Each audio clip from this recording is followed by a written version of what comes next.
morning, God's Family Church, at good morning sa lahat ng nakakasama namin ngayong umaga na to. Welcome po sa morning prayer ng God's Family Church.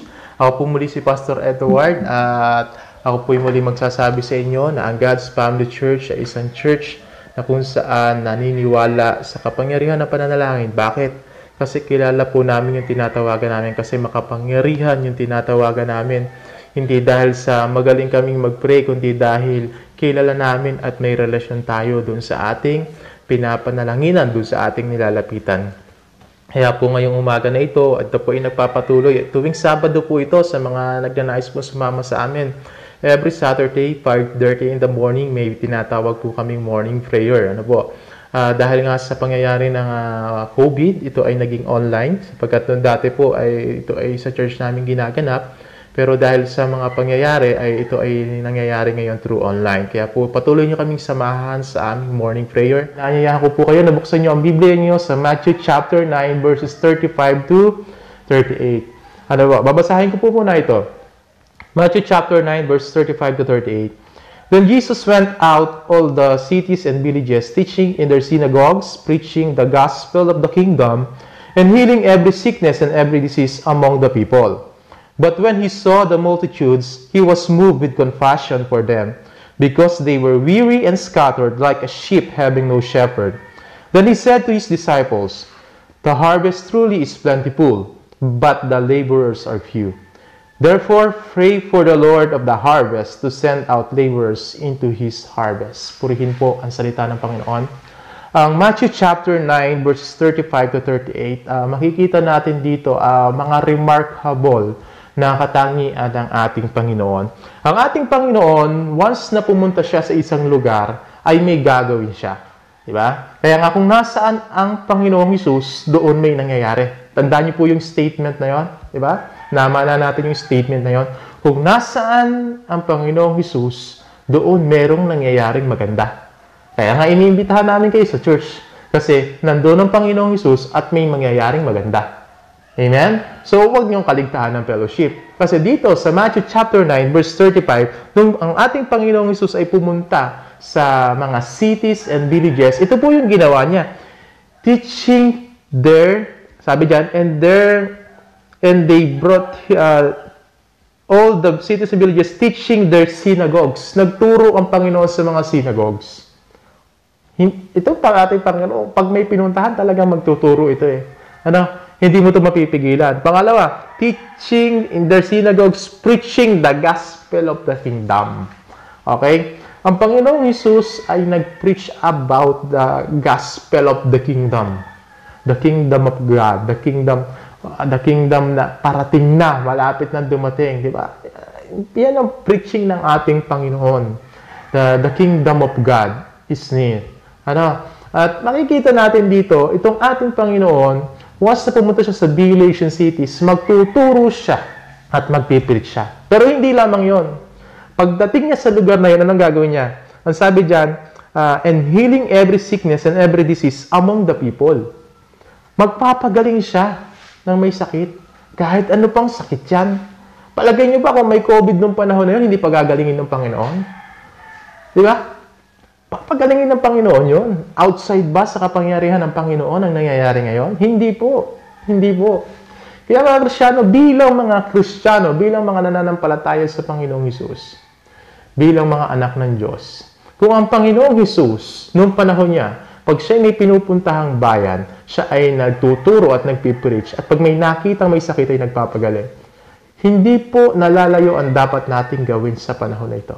Bilang mga Kristiyano, kahit nasa ang lugar ka, dapat ikaw ay nagtuturo at ikaw ay nagpabahagi ng mabuting balita. At higit sa lahat, marunong kang manalangin sa may sakit. Pinagpipray mo sila na sila ay hipuin ng Panginoon. Dahil ang Panginoong Hesus ay may kapangyarihan sa lahat ng bagay na ito. Itong mga bagay na ito ay temporary. Itong pandemic na ito, temporary.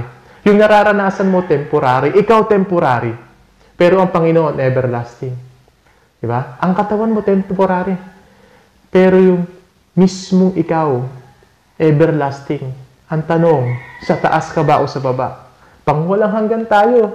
For eternity tayo eh. Pero sa eternity? Eternity kasama ang Panginoon, no? Eternity sa distraction. Walang hanggang kapahamakan o walang hanggang katuwaan kasama ang Panginoon. Ano po? Kasi ang ating Panginoong Hesus, kung saan siya pumunta, may ginagawa siya. Ngayon, panahon ng pandemic, ano bang ginagawa natin?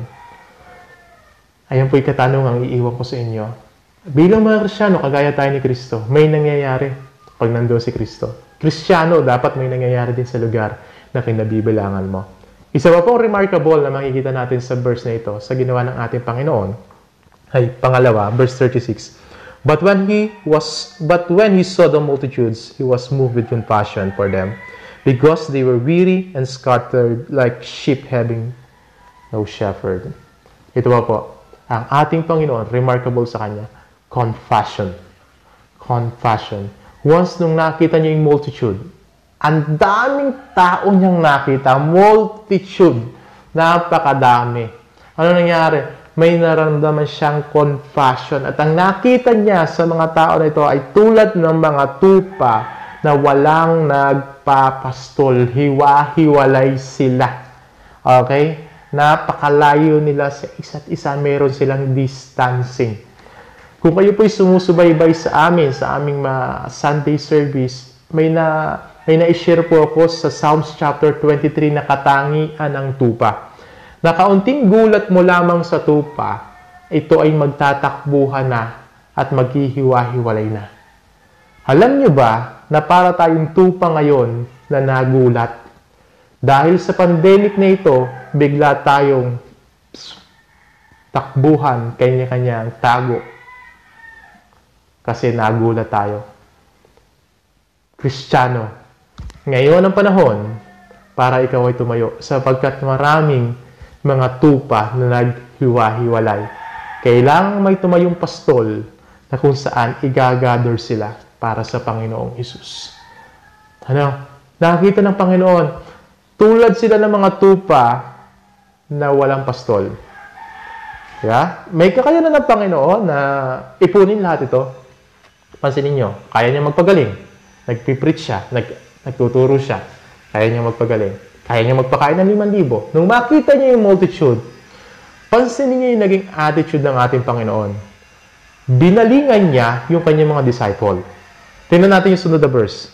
After nung verse 36, but when he saw the multitudes, he was moved with compassion for them, because they were weary and scattered like sheep having no shepherd. Then he said to his disciples, the harvest truly is plentiful, but the laborers are few. Therefore, pray the Lord of the harvest to send out laborers into His harvest. Amen? Tagal na po natin nagpe-pray sa laborers na dumaming manggagawa sa buhay ng Panginoon. Ano?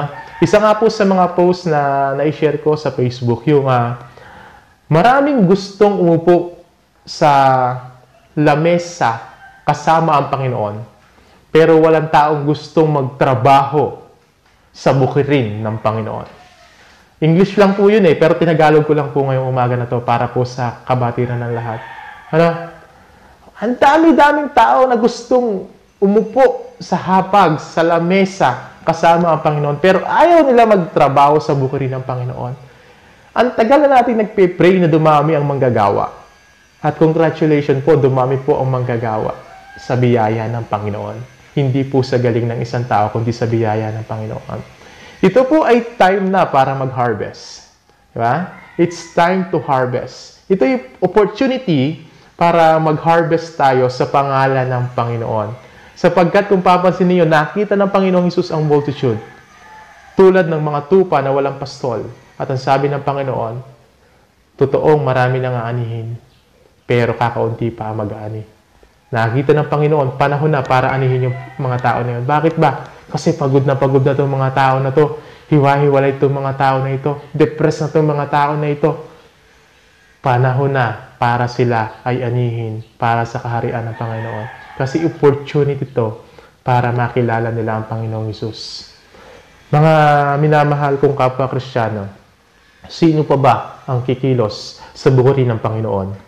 Kundi ang mga anak ng Diyos na nagtiwala sa Kanya. Tayong lahat ay may katungkulan na magtrabaho sa bukirin ng ating Amang nasa langit. At ang sabi, kailangan ng mag-ani. Ano po? Ito po yung wake-up call para sa ating lahat na mga Kristiyano. Panahon na ng anihan. Matagal na tayo nagpe-pray.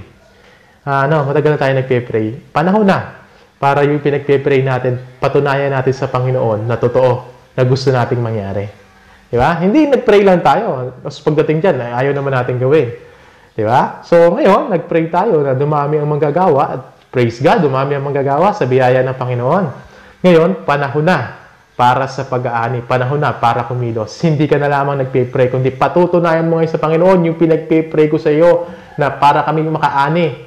Ay hindi ko ba lang basta pinag-pray, kundi kasama ako sa kikilos. Kasama ako sa kikilos para umani ngayong panahon na ito. Kasi ang dami nang naghiwa-hiwalay ngayon, like a sheep scattered, kasi wala namang nagpapastol. So panahon para tayo tumayo sa pangalan ng ating Panginoong Hesus. Ano po? Gusto ko lang po tapusin sa verse ng Proverbs chapter 10, verse 5. Proverbs chapter 10, verse 5. Ito po yung sinasabi. He who gathers in summer is a wise son. Okay? He who sleeps in harvest is a son who causes shame. So, matindi ito. Ang sabi dito, yung mga anak daw na umaani sa panahon ng anihan ay isang matalinong anak. Tayo po yung mga anak ng Diyos na tinanggap natin ng Panginoong Hesus. Ngayon, tayo ba yung umaani sa panahon ng anihan?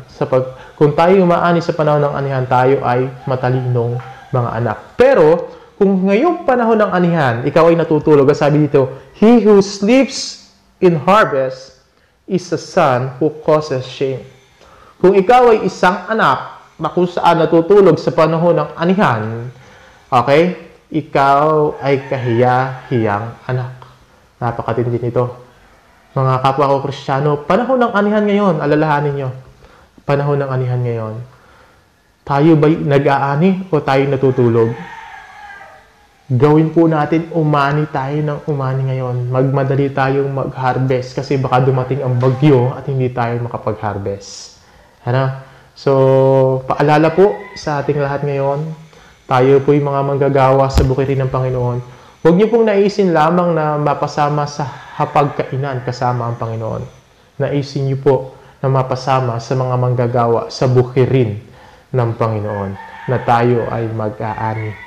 Panahon dati tayo ay nagtatanim, nagdidilig, pero ang Diyos ay nagpapalago, pero bibigyan tayo ng karapatan ng Panginoon na umani. Umani. So, ngayon pong umaga na ito, tayo po yung manalangin. Pagkatapos ko po mag-pray, naiyahan ko din po kayo mag-pray sa inyong mga tahanan. Ingatan tayo ng Panginoon sa COVID virus. At marami nang lumalabas na vaccine. Ang Indonesia, gagawa ng sarili nila. Ang US, namakyaw na. Remdesivir. Yung ibang bansa, may ginagawa din mga vaccine. So, maraming nang nangyayari. Ang kailangan pa rin natin ipatuloy na mag-pray. Tandaan nyo, ang nag-sustain lang sa atin sa last 3 months or 4 months ay ang ating faith, ang ating prayer, ang ating trust kay God. Kaya hindi tayo titigil sa pananalangin. Tayo pong mag-pray. Yes, Lord, dakilang Ama naming Diyos, sa umaga pong ito kami nagpapasalamat sa natapos naming gawain. At gaya po ng aming napag-usapan ngayon na ang mga anhin ay napakadami, Panginoon. At panahon na to para mag-ani kami. Lord, maraming salamat sa pagtugon mo sa aming panalangin na magpadala ka ng maraming mag-aani, maraming laborers para sa iyong field. At thank you, Lord, dahil by your grace, nagkaroon ang church, ang God's Family Church ng maraming laborers. Panahon na, Panginoon, para kami ay umani. Tulungan mo po kami, Panginoon, na yung nakita mo, ang multitudes na katulad ng mga sheep without shepherd. Lord, itayo mo kami sa mga kalagitnaan nila upang mag-gather namin sila at madala namin sa iyong kaharian. Gamitin mo lamang kaming instrumento, Panginoon. Wala sa amin ang kapangyarihan. Ikaw ang nasa kapangyarihan, Panginoon. Kami mga alipin mo lamang. Kami mga alipin mo lamang na susunod sa iyo. At kami mga anak mo na magtitiwala na sapat ang iyong blessing sa iyong mga anak. Panginoon, maraming salamat po. At ngayon pong umaga na ito, dinudulog ko din sa iyo ang aming Sunday service bukas. Panginoon, ingatan mo kami. Ingatan mo ang iyong mga anak. At hayaan mo, Panginoon, na maranasan namin ang iyong protection, ang iyong provision. Panginoon, maraming salamat at patuloy ko po sa iyo pinagkakatiwala ang buong araw na ito. At ang buong bayan ng Dolores at buong Pilipinas ang buong mundo, Panginoon, sa development ng COVID-19, sa paglabas namin sa pandemya na ito, Panginoon. Makita mo kami na may pananampalataya. Maraming salamat po, Panginoon, at sa iyo po mataas ang papuri sa salamat sa pangalan ng Panginoong Jesus. Amen. Sa mga nakakasama ko po ngayon, huwag niyo po kalimutan isama sa prayer ang CCD School Foundation at ang Binhi Program na, syempre, ang Binhi Program po nangangailangan ng maraming sponsor para po magpatuloy ito.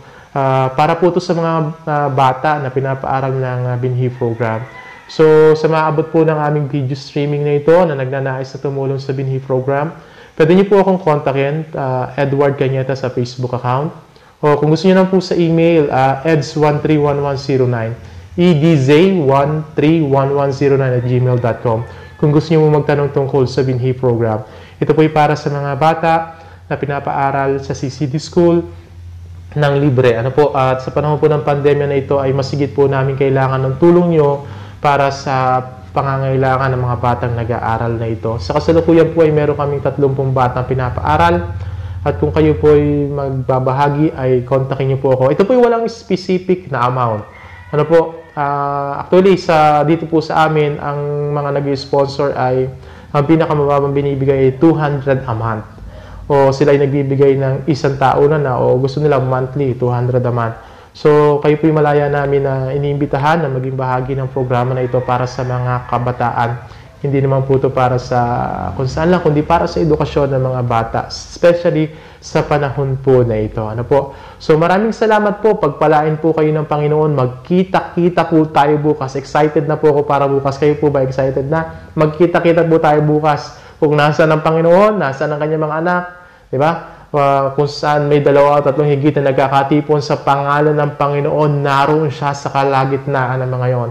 So excited na ako sapagkat base sa ating pinag-aralan ngayon, kung nasaan ang Panginoon, may nangyayari. Kung gusto mo yung mangyayari sa buhay mo maganda, bukas pumunta ka sa church. Amen. God bless po.